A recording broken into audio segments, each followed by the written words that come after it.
From the Middle is a founding member of Odd Pods Media. Hello, everyone, and thank you for tuning in to episode number 290 of From the Middle. We are three middle class guys living in the middle of America in the middle chapters of our lives with points of view somewhere in the middle. We have a ton of fun in this episode talking about fantasizing around lotto winnings. What if you got a large sum of money? What would you do with it? Would there be any signs that you're rich? You're going to hear some of our signs if we won the lotto. Also, awkward video conference calls. What's the weirdest thing that's happened to you personally on a Zoom call or one of those kind of things? Kory's got a pretty great story that'll definitely send some shivers down your spine while you take a knee. And then we go on to some things that we're watching. Like, we think you're going to enjoy some of the things that we think are the best TV and movies, especially since the SAG Awards just happened. Check out the episode. Oh, for the love. Sorry, just clearing my Mountain Dew hole.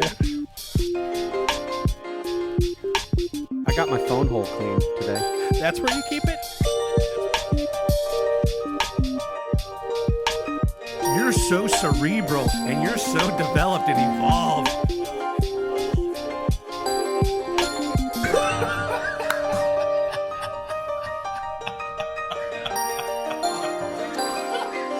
From the Middle after dark over here. Okay, guys. So I was asking my son Isaac what if he were to listen to our podcast, what he would want us to talk about, and he said me, as in himself, and and I said, okay, what do you want us to say about you? And he said, I don't care. I just want to become a millionaire. So he has his own ideas on how millionaires happen. Mm-hmm. And being on a podcast, I asked him, like, what makes it? It's like, I'm on the podcast and I'm not a millionaire. I was going to say, he also has his own ideas about how many followers we have or our sponsorships. Right. So no, he doesn't. So he does not think that like we're like super famous. He thinks that if we talk about him, that maybe somewhere out there's a person who's like, that Isaac kid sounds really cool. I want to send him $20 million. Okay. I thought he was thinking like royalties or something. Every time he gets a listen, I get $1. Yeah. So that's what that's what I was thinking too. That's why I asked him. Which then made me think, because I'm sure I'm not the only one who thinks this. And I'm wondering how many other people and how often you might think this. Is like, what are the chances that I just like run into a millionaire who's feeling extra generous someday? And he's just like, you know what? He follows me home. He's like, you waved me through and let me merge in front of you. And and then here's $1 million. Like, do you guys ever think about that kind of thing? Like maybe someday, or not in like a real sense, but in a sense of like, that crosses my mind sometimes. Daydreaming? Yes. Yeah. And first of all, I'm flattered by your son's perception of our success. Yes. It really means a lot. I just wish we had a podcast where Lego would send me free sets to review. That's all. I'd be super happy if I could just get them to be like, hey, you guys talk about Lego. We'll ship you stuff. Just build it and make a video for us for free. Sure. That alone would be great. Daydreaming. Yes, absolutely. There's always, am I the only person that you see random radio commercial thing with Powerball numbers, and then you start thinking, oh man, if only. But then I've also read enough stories of like, yeah, but everyone's super broke after they win the lotto. And then it's like, here's the thing. You got to talk to a lawyer and form an LLC and have somebody go receive the funds on your behalf and then put some into a trust and don't tell anybody you know. Dude, there's part of your daydream is like unraveling. Yeah. Like after you've won, all the reasons why you won't be able to keep it. Like that's part of your daydream. How do I keep it? My brain won't even let me get to the fun part because it's worried about the logistics of winning the lottery. This is probably my equivalent of your anxiety and how every conversation could have gone wrong. This is probably my verse, like $760 million Powerball. I need a lawyer. That's I can just picture Dylan and like having a dream that he wins the lottery, and then that dream morphs into, if I drop this ball, I'm thrown up against the wall, I'm going to lose it. gonna be gone. It's going to be gone. I used to work at a gas station when I was in college, and I tell my kids this story because it helps. I've seen a lot of people addicted to scratch offs and to lottery, but it's what you can watch in real time the people with scratch off tickets do is very sad. Like you've got these people who'll come in, they'll throw down $100, and in those days you couldn't pay with a credit card for lottery tickets, had to be cash. And they would just buy a whole bunch of scratch off tickets, and then they'd like go around the corner really quick or not even leave the store and just scratch them off, lose everything, or they might win 10, 15, 20, 30 here and there. And then they roll it right back in. And then they keep going until then, like they run out of cash. They go to the ATM, which is a gas station ATM, which is charging a crap ton of fees.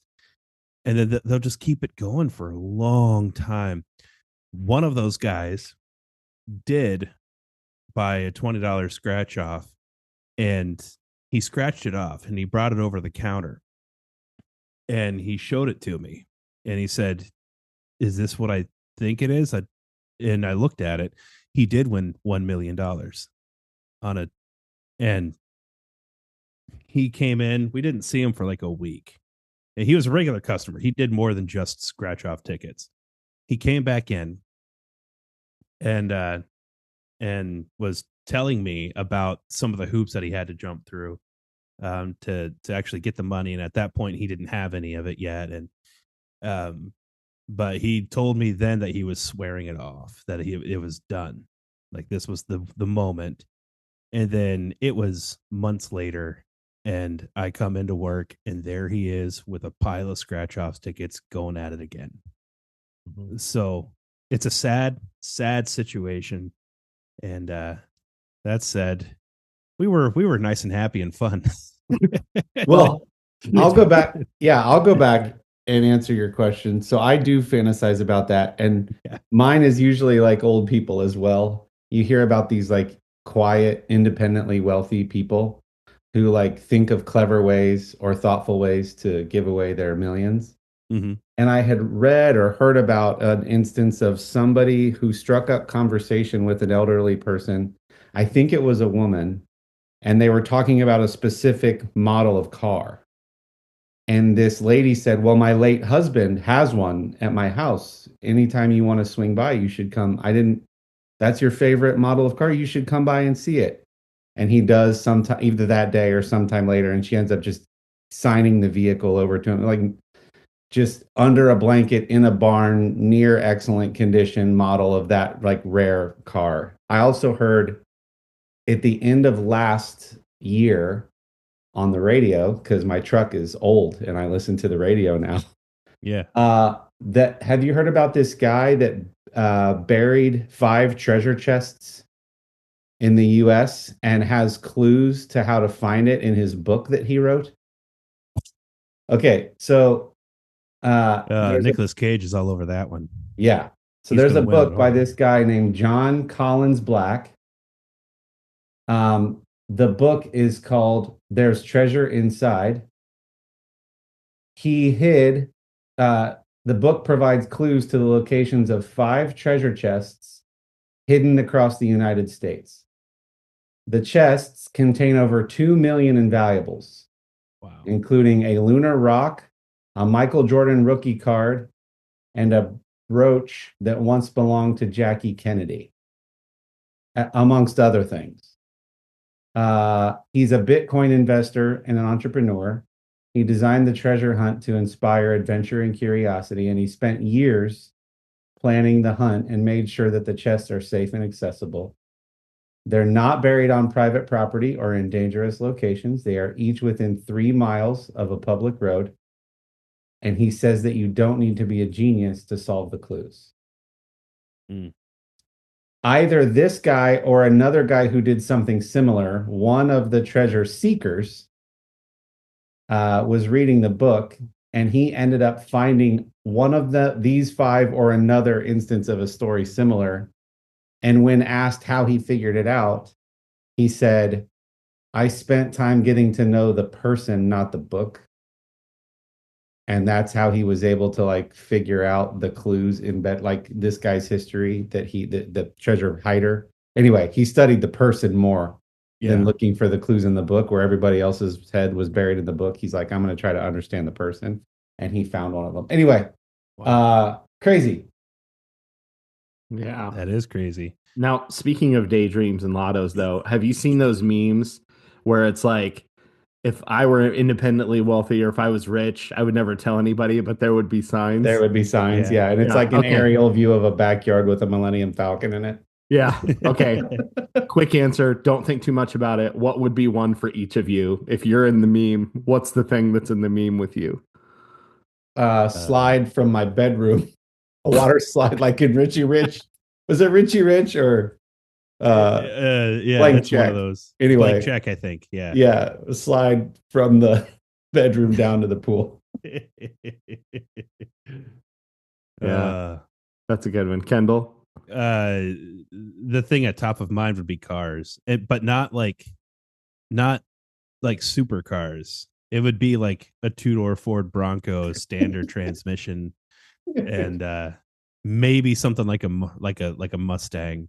Yeah. And then the meme says there'll be signs. That's not a sign. That's not... Well, I mean, it is. If I have so I would have the Bronco. I would have some kind of probably a Toyota Tundra. And I would have, and this is not my wife's car. These are my cars. Not one, right? Not one Bronco. So multiple cars. A Bronco and a Tundra and a Mustang. Yeah, it would be the lineup, the fleet of vehicles, either like a big pole barn type arrangement, multi-car garage, or one of those cool like temperature controlled basements where the car pulls up to ground level. Yeah. Absolutely. So it would be that, and they would have matching paint jobs, which I've always wanted. Ooh. Matte black with gloss black racing stripes. Yeah. Sharp. Yeah. And I would match them all up that way. I'm digging this new Bronco too, Kendall. I love the two-door. Yeah. But I don't want the Sport. The Sport is basically a Ford Escape. It's a whole different vehicle too. It's a different chassis. It's a different everything. Yeah. It's a unibody car, which means it can't tow anything. You can't. I hate that the Bronco Sport exists. Yeah. Dylan, what are your signs? How do we know? So more as a joke, but I think everyone who's listened knows I'm a pretty blue collar guy. I'm not a super spendy. I'm not a showy. I don't care what kind of car I drive. As long as if I have air conditioning and can play music off my phone, I'm fine. But it's been kind of a running joke for a while that with my wife that every time there's a commercial or an ad or something, the only thing fancy I ever jokingly say I want, but I say it deadpan, but she knows now it's a joke, is anytime there's David Yurman commercials. So jewelry for anybody. So for where we grew up, it's expensive. Mm-hmm. And so my meme would just be me with like 3 or 4 pieces of David Yurman jewelry on, mostly just as a joke at this point. I'd get some Yurman. I don't know who this Yurman guy is or what kind of jewelry it is, but I'm already picturing Dylan with like a big fat chain with a giant like diamond encrusted D on it. Kory, you got to pull up Yurman's website if you're not already. So if you're not following us on YouTube, you should be. It's I'm not like a watch guy either. I'm not a shoe guy. Maybe it would be a whole cabinet with like 40 different colognes in it would maybe be another thing. Not like I was at Easton tonight, a local kind of nicer mall. Not like the rubber, not like the rubbing alcohol type of cologne that I smelled, at the mall, but like a different collection of things. But men's. Anyone who knows fashion is probably like David Yurman's trash. But again, from where we are, it's so it's a meme. It would be truly in the spirit of the meme that I'd be sporting some David Yurman. So there's mine. Michael B. Jordan is wearing that very well, I must say. I don't know. Pull up some prices. I don't know what prices are. I mean, I've Oh, looked. okay. If you want a chevron bracelet, 6 millimeter, it's 2200. Okay. I don't know Oh, a anything tag. about pricing. Just a tag, just a one singular dog tag, $375. There it is. So I'd be driving around in a Camry with 240,000 miles and some David Yerban on it. No, you need an amulet, Dylan. Dylan, I take you as an Yes. amulet Yeah. I'm guy. going to become an amulet guy. Yeah. Yeah. Oh, that's awesome. Holy Lord. An octagon amulet, white gold, 36 hundo. Yeah. There you go. Oh, please get a claw. Get a claw.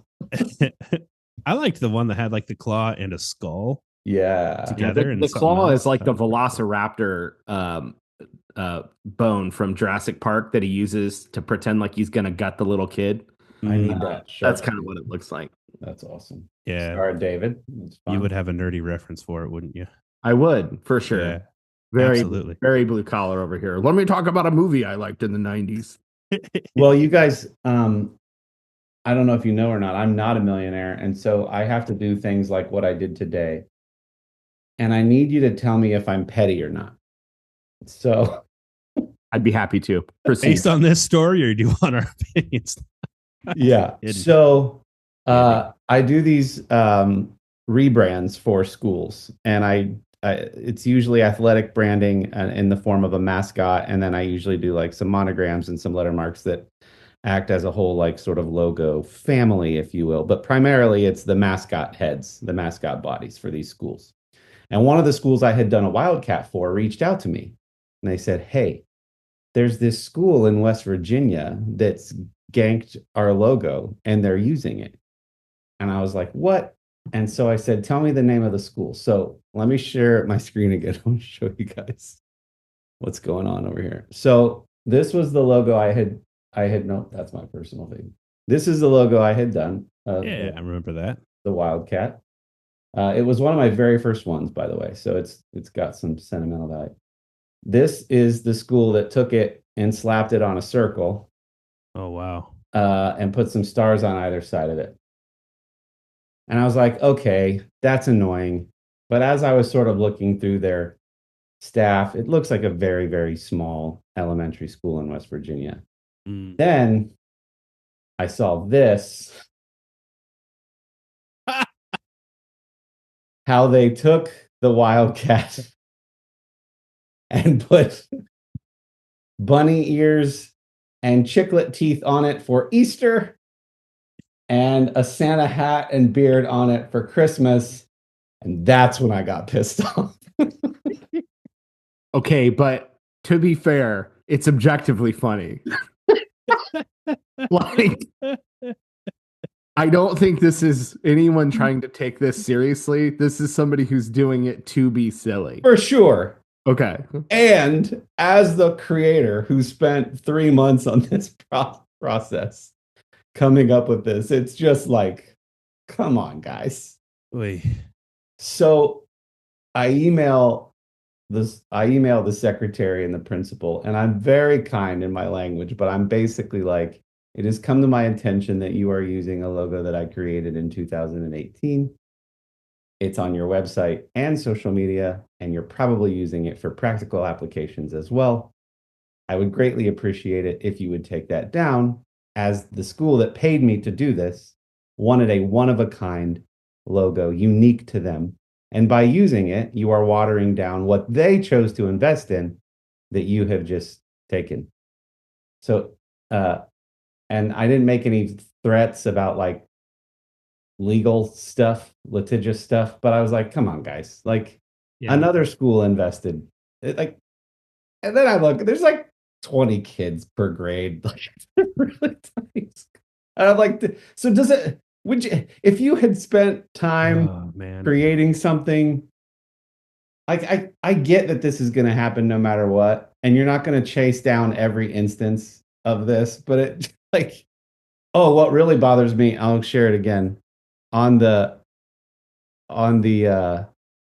they took the liberty of photoshopping out the little trademark logo. That's the thing that really Mm-hmm. see right here where there Yeah, you was a can see little where it should be. where it should. That was like you went to the extra level of like photoshopping out the trademark Yeah. insignia. Okay, how should we feel about this? Look, I'm not an artist, and I can use an app on my iPad to at least erase where the trademark logo was instead of drawing over it, but leaving the outline of where the Instead of trademark. loading it into Microsoft Paint. Yeah. Yeah. I think if you're sending a very polite and respectful email, even if it's a tiny school, that's certainly reasonable. You're not the Walt Disney Company issuing takedown notices to YouTube channels and whatever because they were talking about Disney movies. This is like I think it's reasonable to send a nice email and say, "Hey, please disconnect."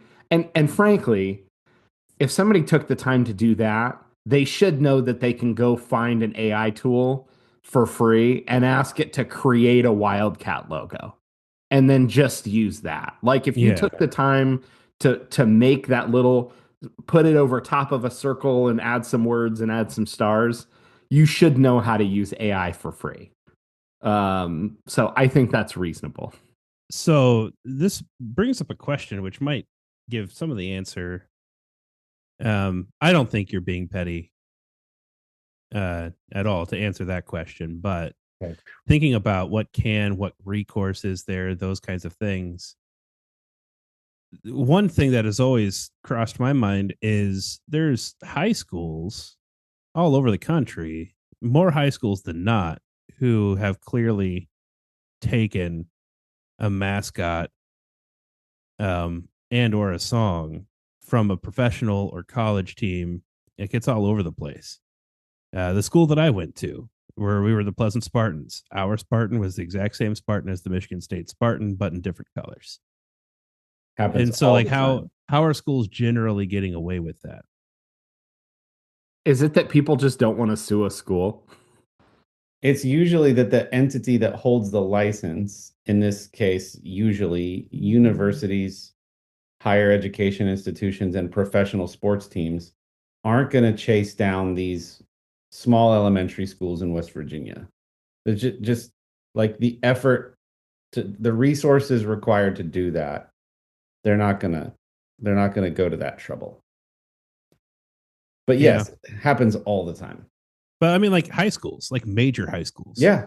are stealing these things. So Yep.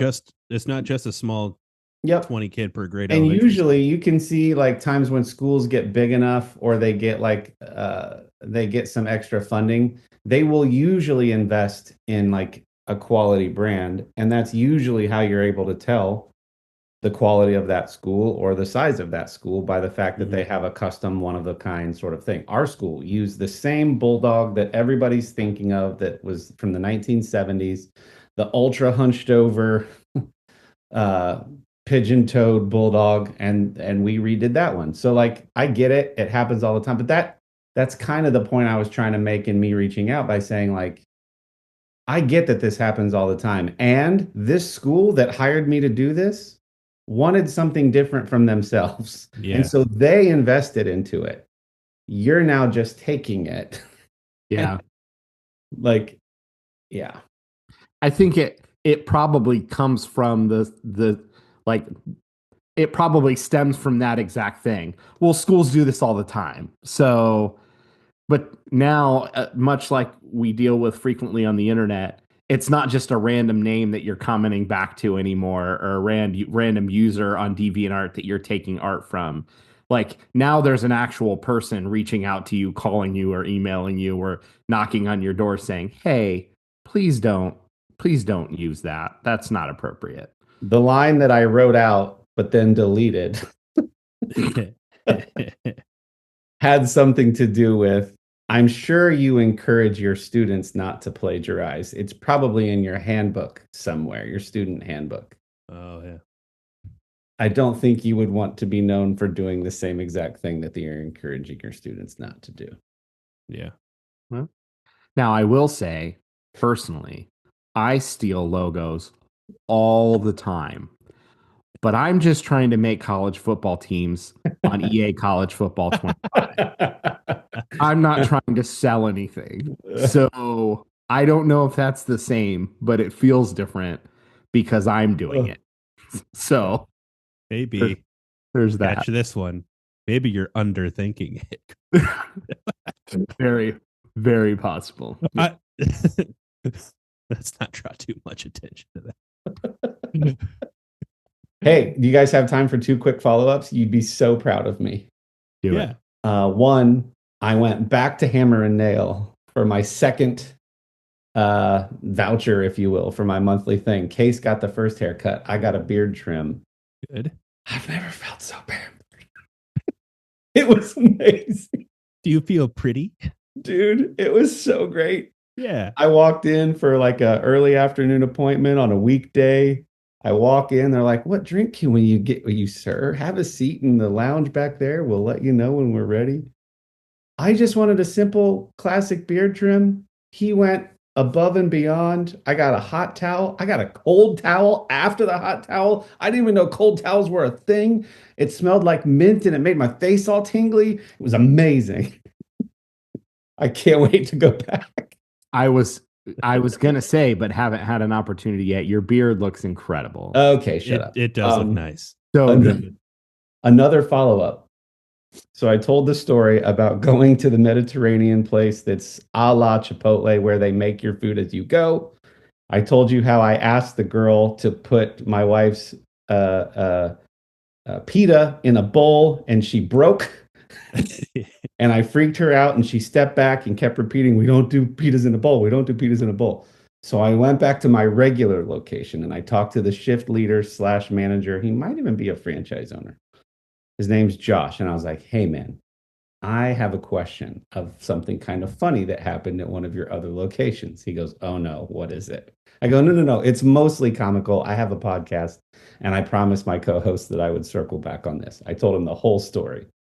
He goes, "First of all, I think I know exactly who you're talking about." He goes, "Yes, what they are saying is what you guys suspected, which is people are trying to game the system and get extra ingredients. So it's not that we can't place a pita in a bowl. We can obviously do that. It's that when people put pitas, have them made in a bowl, they say, 'Hey, can you add a little more chicken shawarma? Can you add a little more of the feta? Can you do some more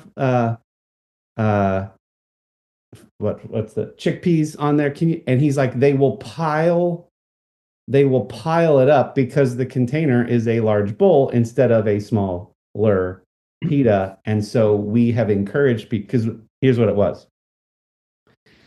When people would come down the line, he said, we used to say unlimited ingredients, which was a poor choice of words, because what they meant was we were trying to not say you can get a pita with 3 ingredients, or you can get as many of these ingredients as you want mixed in, not unlimited quantity of that ingredient. Yeah. And he goes, that's caused confusion. And so he goes, we have instances where there'll be like an elderly couple, for example. They'll ask for a pita in a bowl.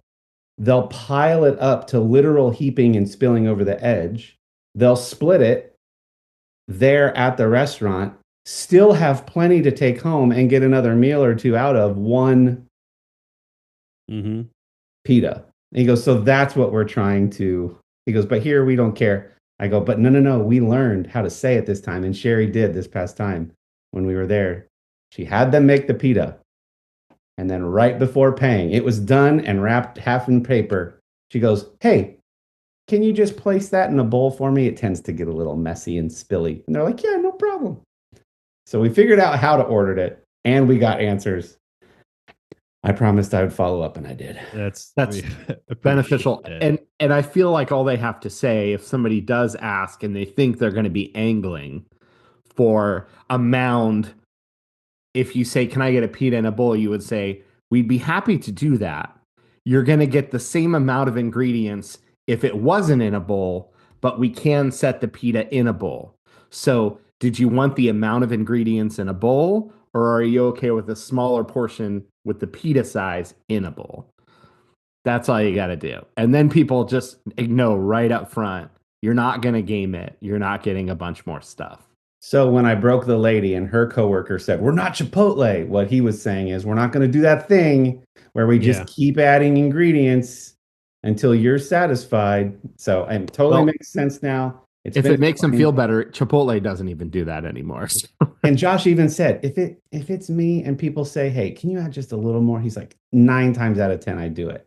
It's when they're clearly trying to get the biggest quantity of food in the container. I can definitely see that. Like, you can tell when you're there scooping, just the way they ask and how many times they ask, you can tell what they're doing. Yeah. Anyway, thought you guys would appreciate that. Feels like a great spot to take a quick break and hear some words from some of our friends. Are they our best friends in Odd Pods Media? I don't want to say that. They might be. We're going to hear from them, and they're going to tell you why you should listen to their podcast too. If you like fun, then you're going to love the Beard Owl podcast. It's a podcast where we talk about 2 of the greatest things in the world, beer and Weird Al. And frankly, we talk more about Weird Al than anything because he's the gift that keeps on giving. So join us as we talk through Weird Al's career, what he means to us, and we have some very special guests on to discuss the magic that is Alfred Matthew Yankovic. Beard Al, part of the Odd Pods Media Network. So, guys, I have a question for you because it's come up here a couple of times. My computer screen, we're on a Zoom call for those of you who are listening podcast only. And my screen was a little dirty. And this always crosses my mind in some way, shape, or form that, like, if I go up and I just go like get a little piece of dust off of like Dylan's nose, for example, that feels like an intimate experience for me. And it feels a little weird and awkward, even though I know that Dylan has no idea that like I'm touching his nose right now.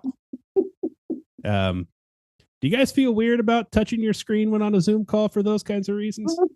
I do now. It was an intimate experience for me too, Kendall. Thank you.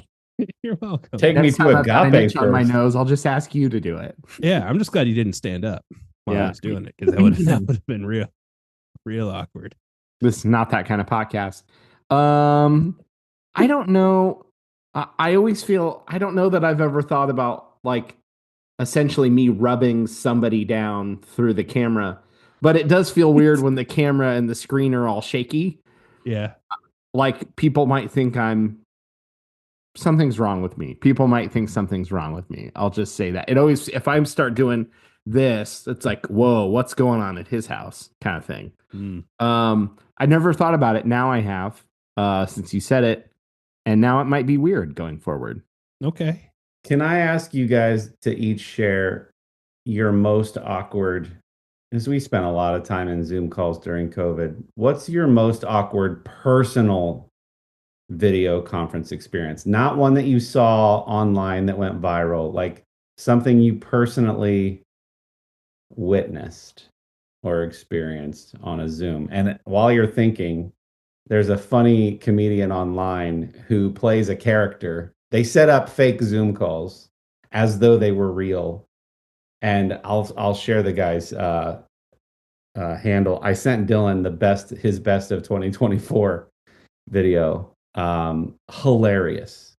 Just over the top, hilarious situational Zoom call stuff. But what's you guys' most awkward or funny personal Zoom call experience? Do you have one? Awkward. So we use a different video platform at work, and it has the pin feature. So whatever video tile that you want to pin, if you're the host, it pins it for everybody. Mm-hmm. If you are not the host, it just pins it for you. And so I was in a meeting once, and I was just kind of clicking around. Like, it was one of those where you only need to passively listen. I'm not actively in the conversation. And I'm just sort of clicking around and playing with some of the different features. And I realized I've pinned somebody for everybody, like, so that their video is bigger. And at first, I just thought I'm just trying to make the speaker bigger for me. And then I realized this might be my meeting, and I might have pinned that for everybody. Now, it just so happens that that person was of the opposite gender. And so then it felt creepy, like I was doing it in a way that I was trying to make their picture bigger. When just for you from the privacy just of for your me, own. right? Yeah. And then I'm like, no, I gotta click. So then I'm trying to. Then in any moment where you're panicky, all of a sudden, critical thinking. How do I? It all goes blurry, and so I'm sure it was only seconds, but it felt once your brain kind of puts together what's just happened, it felt like minutes that this went on, and I felt like, oh, this isn't, something's not working. Did I mean to? Then I'm like, did I even mean to pin it? I don't know. It was very uncomfortable for me. No one else probably thought anything of it, but in my head, that's what happened, and it was like everyone's thinking I'm being weird and trying to pin somebody's video to make it bigger. Awkward, very awkward. I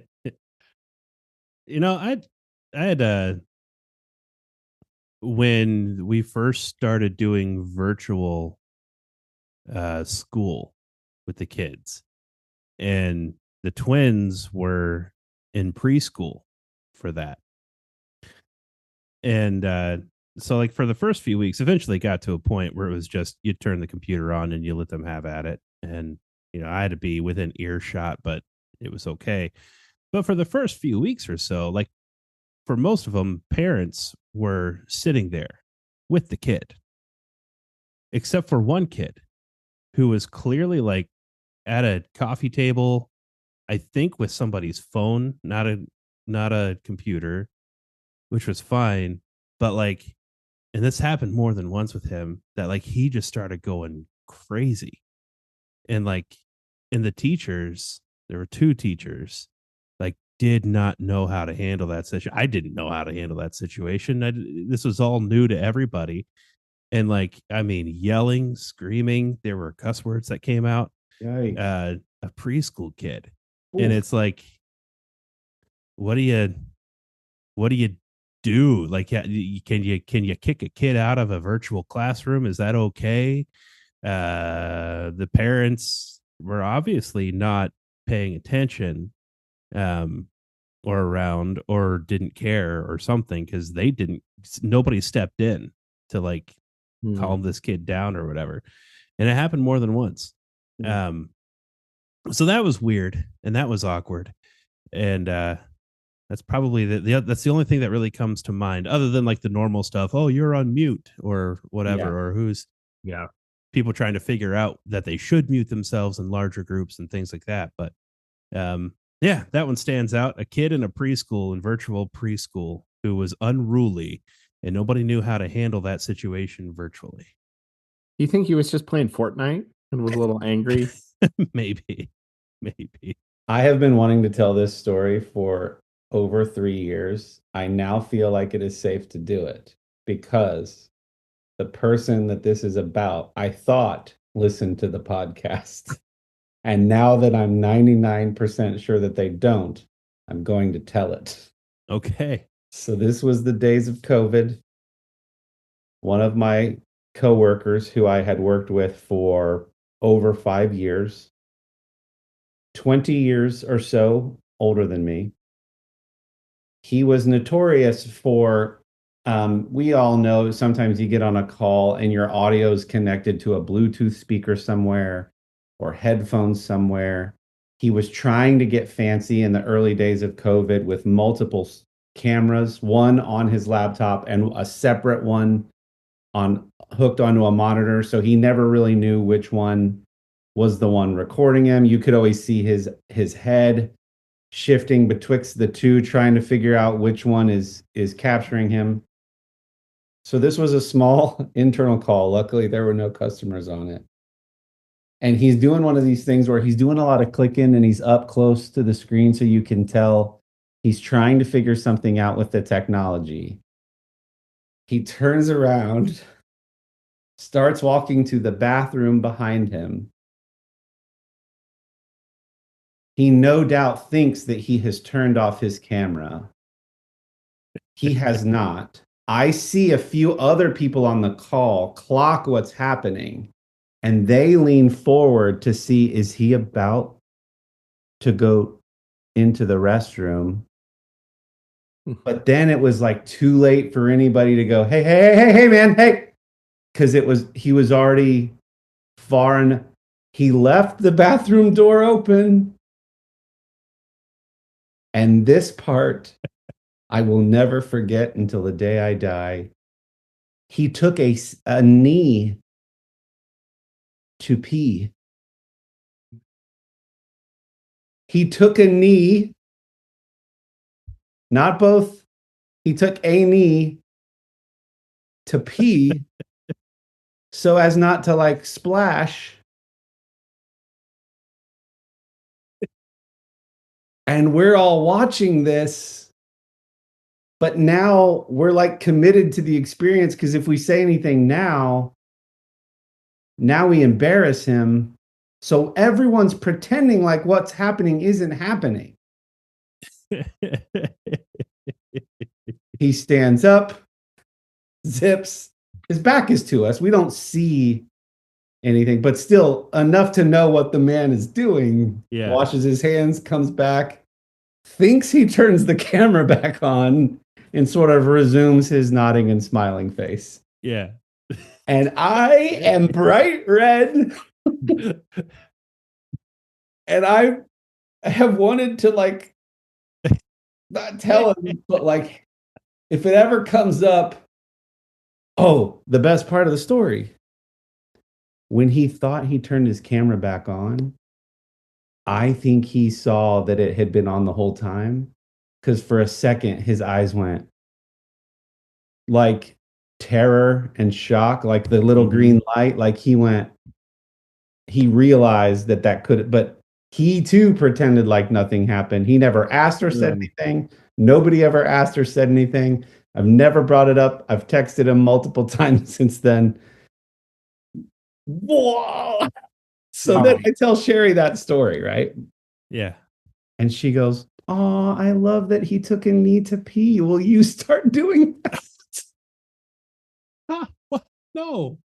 Unless maybe in his own maybe he was protesting to raise like kidney stone awareness. That's it. The Colin Kaepernick situation? Yeah. Yeah. I don't think that was the moral of the story, Sherry, but plot twist, maybe he's an exhibitionist and was really excited to just ease into that with coworkers and see how it went. In your lives, have you ever heard about or seen somebody take a knee to take a leak? Never. No. I didn't even. I thought you either sat or stood. Yeah. I thought there were two options for number one for a guy. Sorry to bring this to potty humor, but I had never seen that. That was... Look, this is episode 290. Let's not pretend like we're better than potty humor at this point. Yeah. You know, good grief. I didn't know there was a third option, and maybe there's 4 and 5, and other people are listening going, well, I go at an angle, or I lay down and aim. Who knows? I plank across the toilet. Yeah, there's a million options, and turns out we're pretty boring. I try to clean off the speckle from the back of the toilet bowl. That's my goal. Oh man. Anyway, yeah, it's crazy. That is so crazy. What do you? I'm sorry you've had to live with that all these years. I know. I've only told Sherry. By the way, before I forget, it's Brian Kearney. And look at that's the dude's name. Yeah, look at the not my coworker, the guy with the Zoom calls. The title of his video is "Every Zoom Meeting of 2024 Marathon." You don't have to watch all of it because it's like 30 minutes long. But his handle is Krian, Krian Bierney. So he's just changing the first letters of his name, Brian Kearney. So check that out. Every Zoom meeting of 2024. We'll share it on our From the Middle for the Middlers Facebook group as well. So let me change it up a little bit, and then let's dig into some etiquette here. Let's say in this scenario, he doesn't kneel to pee, which you can identify pretty quickly, should be fast. Depends on his age, should be fast. What if he sits and it's a little more graphic? Mm-hmm. What do you still just let it play out? Do you think there's a way, should the leader, whoever's highest ranking in that call, go, somebody hey guys, in that call can let's go ahead and just everyone hop off the meeting, let's rejoin in 5 minutes. Well, and shouldn't there be somebody who can turn off someone's video feed? I don't know if you can turn off someone else's video. I think you can mute other people, but I don't know if you can turn off their camera. The amount of time that had passed between him thinking he turned off the camera, standing up, walking 10 steps behind him, opening the bathroom door, turning the light, like so much time had passed that it would have been more awkward to be like, hey, buddy, hey, I almost said his name just now. Hey man, your video camera's like, it would have been more awkward. So much time had passed. You know what I mean? Hey there, Brian Kearney. Let's bring it back. But to your point, if he's turning around now and it's more graphic, I think somebody's got to be like, whoa, I love that your first thought was to go, hey guys, let's jump off the call real quick. Like, then that would take 5, hop off the meeting, come back in 5 minutes. Or I expected one of the women to go, oh my, just So some like, yeah, I don't know. I guess you gotta. That's the classier move, to not put that person on the spot and just be like, hey guys, let's jump off real quick, or just end the call if you can. We're gonna jump right back on. Yeah. Everyone hop off the call, take a 5-minute break. We'll come back in 5. Take a bio break, as we say. Well, Brian got a head start, whatever his name is. That's the classier move so as not to single the person out. I would not have thought of that so quickly. I was just frozen, and I'm like, I couldn't look away. Also, well, here's the thing: you might not have been as enamored if he had stood up and was peeing like normal. But now there's the whole intrigue of the kneeling that you're like, yeah, I definitely leaned forward. A heart attack? Is he collapsing? Did he drop his glasses? I definitely leaned forward. I was like, what is happening? I wouldn't have leaned forward so much if I thought what was happening was happening. Because I'm like, surely this has to be something else. I only know of 2 options. Yeah. I think Kendall's option would have been to start rubbing the screen. You know what I mean?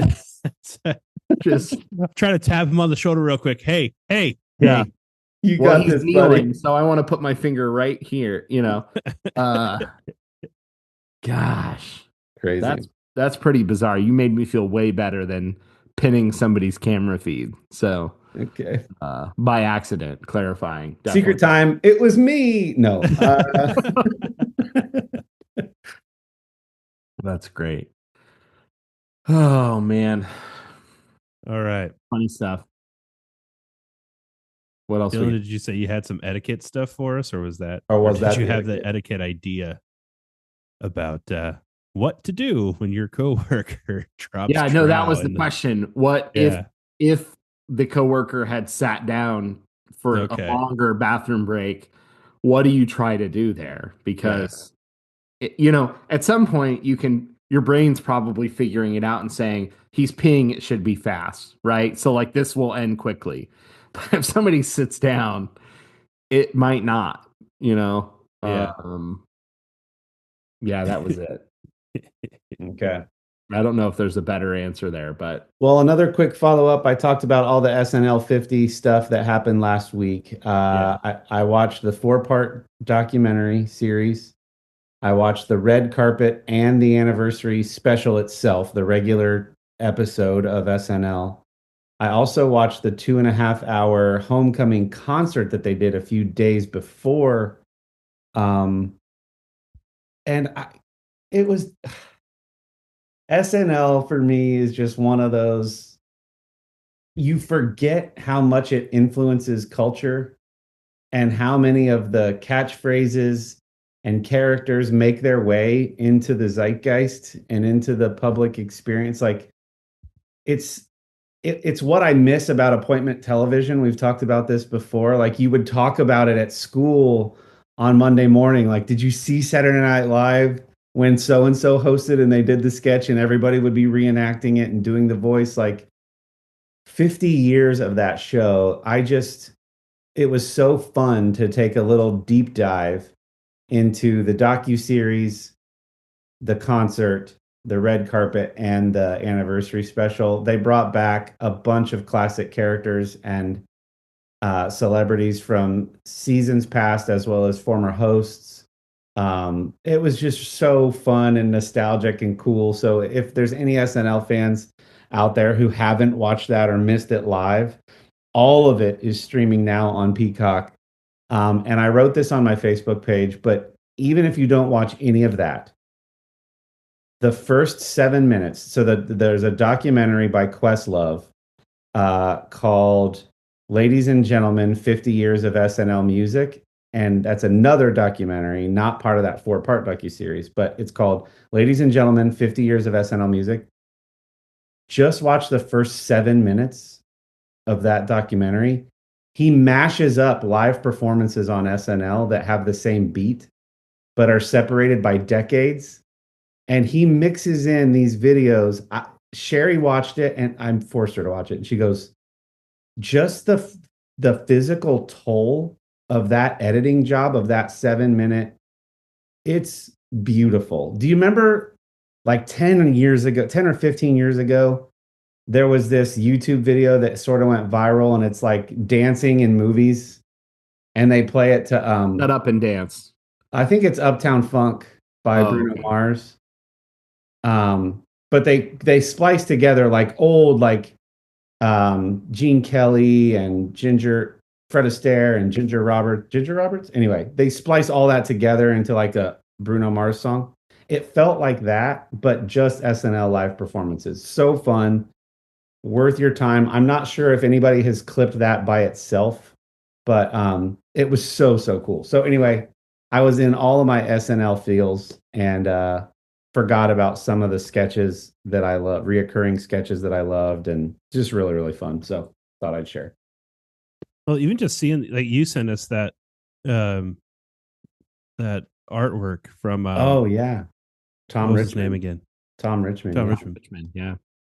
That like you sent that to us, and like I'm just staring at all of the different characters and just like thinking and smiling and remembering. And it's one of those images that like you could look at for a while and just think through it, and then like look at it again later that day, and then like, oh, I didn't see that. And like it is cool to have those reminders, those things that make you like, hey, you forgot about this, didn't you? Yep. So good.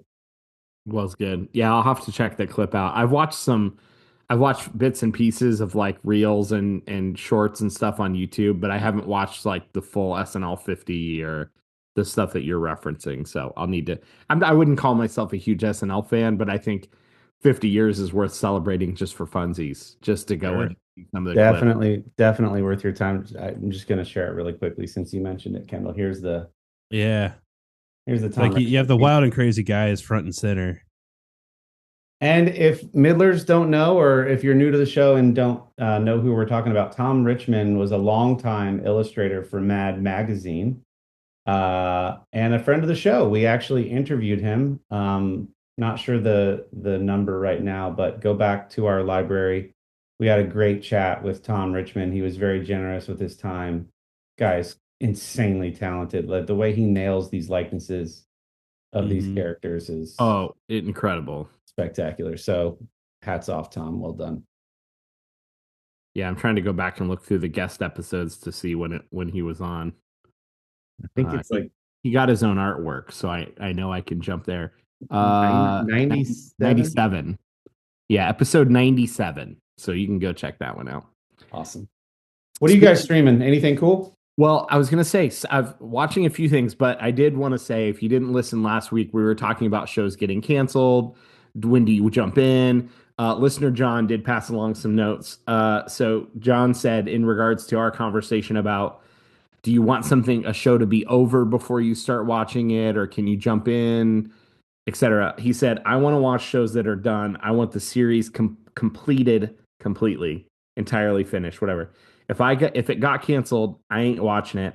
I don't want to watch something they're still making either. I'm still wondering what happened to the Last Man on Earth characters. Likewise, John, I feel the same way. That show started very well, and we did not get any sort of end to that. I also hate waiting for the next season to come out. By then, I've forgotten everything that I've watched. I feel Uh, that one. yeah, yeah, totally. I find myself watching recaps. I'm right in the thick of that now. Daredevil is about to come back, but now on Disney Plus, and I haven't watched the Netflix Daredevil stuff. This is a continuation of that story. I haven't watched it in years, so I don't remember. I mean, I know the character, I know the supporting cast, but I don't really remember the plot of what was going on. So, I definitely feel that. And this was one of those like long time coming kind of things. So thank you, John, for your notes on things that you like listening to or things that you'll watch and won't watch. And shout out to John, because this whole piece of merch was his idea. The Underthinker shirt, which you can now get over at whatever it is. TeePublic. TeePublic. Details on how to get yours are below. Go get merch. It's linked below. In our links. Yeah. A couple things I watched. The SAG Awards were live on Netflix again this year, so I checked out the SAG Awards. I would say that there was we frequently have talked about every year award season comes up. We talk about how we don't watch those kind of things for the sort of celebrity worship of it. We just like to see clips and hear people talk about projects they're working on to give us ideas of things that we want to watch. And this year was one of those years where there was nothing major. I didn't see anything talked about that I felt like I had to go see. But I did want to mention it because from the television side of the SAG Awards, Shogun did very well, which was on FX. And that was a show that I really liked, and I hope that there's more of. And so I mentioned that because if you haven't watched Shogun, go check it out. It's very good. It's got subtitles if you can do that. If you can't, fine. But I was just very happy for Shogun because I thought it was such a great series. And I kept seeing these people's names come up for awards. And as soon as they'd show a character in a quick clip, I'd go, oh, yeah, they were so good. And you're seeing all these really prolific actors. I mean, people that are considered very artistic in their craft and very good, not just the popcorn blockbuster, actors. And it did well. It did a good job at the SAG Awards. So that was fun to watch that on Netflix. And then I did watch the documentary Buy Now, The Shopping Conspiracy on Netflix. It's certainly not a light watch, but if you want to sort of see a take on what constant shopping and fast fashion and a bit of the throwaway society looks like from the company's viewpoint, and then after the consumers are done with those things, it's an interesting watch. I would say some of the company marketing tactic stuff is not shocking, having been in retail for some time and sales for some time. Not condoning it. I'm just saying I understand. But it was cool. There was some interesting people interviewed. Like they had a guy that was like the head of brand at Adidas. They had somebody that was high up in like the UI stuff for Amazon.com. And so it's like people who've been in the industry that are speaking about their experiences having come from these huge companies, and somebody that used to work for Apple and Oculus Rift. And so it's some interesting interviews. So if you're into that kind of thing, check out Buy Now. I've heard multiple, I've had multiple friends tell me about that, and they've all said like crazy impactful. Like they didn't realize some of the tactics or like the ways that they'll play into dopamine hits and like the buy now concept of like I should be able to get something within 2 hours. Yeah. The it's not greed from a buyer perspective. It's just you want things when you want them, and then we don't think about the ripple effect of those purchases or that waste or like all that stuff. Like I guess it touches on a lot of different facets of. It does, and it's not all just. It's a little trippy because it's intentionally how they present the material is intentionally meant to poke you a little bit. Not a little bit, probably a lot bit. But what I appreciate is if you start watching, you get most of the way through it. It pivots really quickly at the end for all of this sort of heaviness that you're feeling watching through it. Really quickly at the end, some of these people who've talked throughout give you really fast, thoughtful, you know, this might all feel like so heavy and we're all these terrible things because of just us buying. But they give you some really quick, thoughtful things to think about right at the end. So it does end on a very short but good, like, here's some things to think about going forward now. So they didn't leave you hanging, like, here's the tragedy of all of this. This sucks. I guess we've got to deal with it as a planet now. They did mention a few things which I appreciated. Good. Good. Well, for me, we actually haven't had a chance to continue Reacher yet, but we started season 2. Still a fan. Very different season 2 from season 1. Season 1 kind of fit the mold of like, here's your big brawny hero and there's your damsel and that's the mold, right? And season 2 is very much not that. It's kind of more of a special ops war kind of movie, or series kind of thing. So still appealing to most dudes, but less appealing to my wife. So that's that. I watched a PBS documentary on China and Tibet, which was not necessarily eye-opening. Again, like nothing surprising there.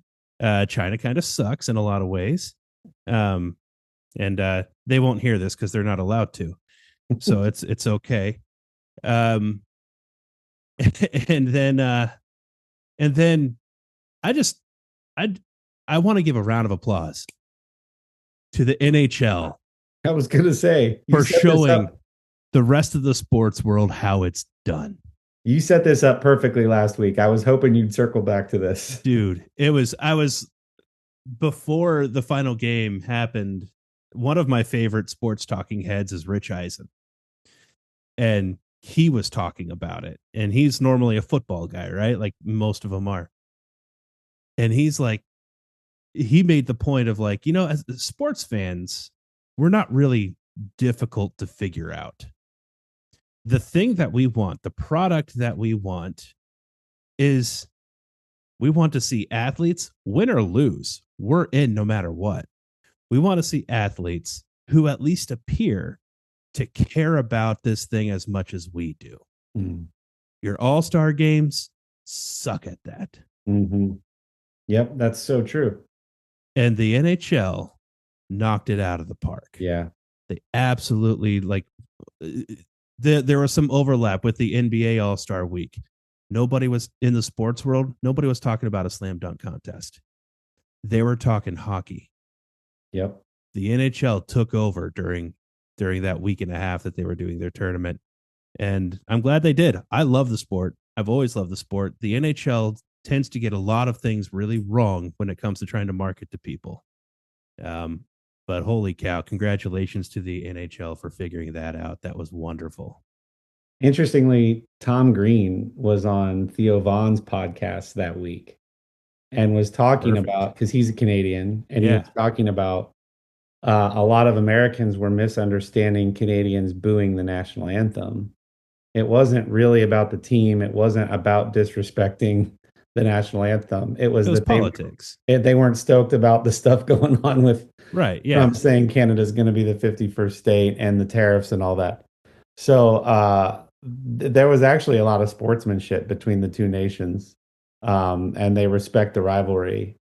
So that stuff was not about that. It was about politics. Yeah. And they had at the end of the games, they had the hockey is the only professional sport that does the let's line up and shake hands thing.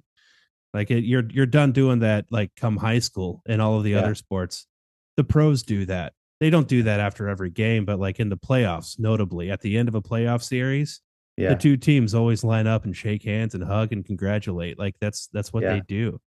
And they did that at the end of that game. And yeah, you're right about the booing the national anthems kind of thing. The when it moved to Boston and the United States fans did it to Canada, it was a reactionary thing. A little bit of mixed emotions from the players on that. Most of them had a reaction that kind of like pulled from two buckets that said like, I don't like that we're booing national anthems, but the atmosphere that helped create for the game was actually pretty cool. And so that's what a lot of people were talking about. Like it set up this arena well for a hockey game to happen. Yeah. At the same time, kind of wish people wouldn't do it. So yeah. I've got a quick one for you, Kendall. I know you're a Mr. Beast fan. Mr. Beast was on Theo Vaughn's podcast as well. Mm-hmm. Great interview. I've never seen Jimmy be interviewed before, like a really like sit down casual interview. Like I see a lot of his YouTube content. But he talked about this new show, Beast Games, that he's created, and just the scale of the show. Have you watched the show yet? No. I'm not an active Mr. Beast fan. Okay.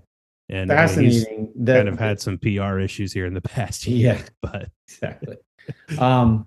But he's talking about this new show, Beast Games, and the scale of it. It's already winning world records for most contestants in a game show, most money ever given away in a game show. And he's talking about the scale of not just this show, but like his regular videos where he'll find a big open area and he's like, we're going to build a city here. And like just to house and feed these people, the hundreds of thousands of dollars it costs just to put the contestants into hotels per night to participate in the game. Like the things you don't even think about and that you just take for granted because the scale of his videos are so insane. I thought it was fascinating, and the way he thinks about content and algorithms and hiring people and the team he worked. Anyway, fascinating. Stuff. So while we were on the Theo Von tip. Well, folks, we've gone a bit over. Thanks for hanging out with us this week. We hope you have enjoyed the conversation. This was a fun one. We're here every Wednesday-ish. Episodes usually drop in the morning when you wake up. And we love hanging out with you. Thank you to Artiest Man, our sponsor, for providing amazing men's grooming products to the community with your natural ingredients made right here in Central Ohio. We appreciate it. You can get your Artiest Man products by going to www.artiestman.com. That's ARTIUSMAN.com, and use promo code The Middle. That's The Middle, all caps, all one word, when in the promo box when you fill your cart. And if it's your first order, you'll get 25% off. 25%, like a whole quarter. That's amazing. So fill your cart with their products. You'll be glad you did. Pamper yourself. Treat yourself to some soy blend Woodwick candles. They're my favorite while it's still chilly outside. And their beard oils, balms, salves, lotions, all of it. It's great stuff. The scents are great. You'll be glad you did. And we'll see you guys next week on From the Middle. Auf Wiedersehen.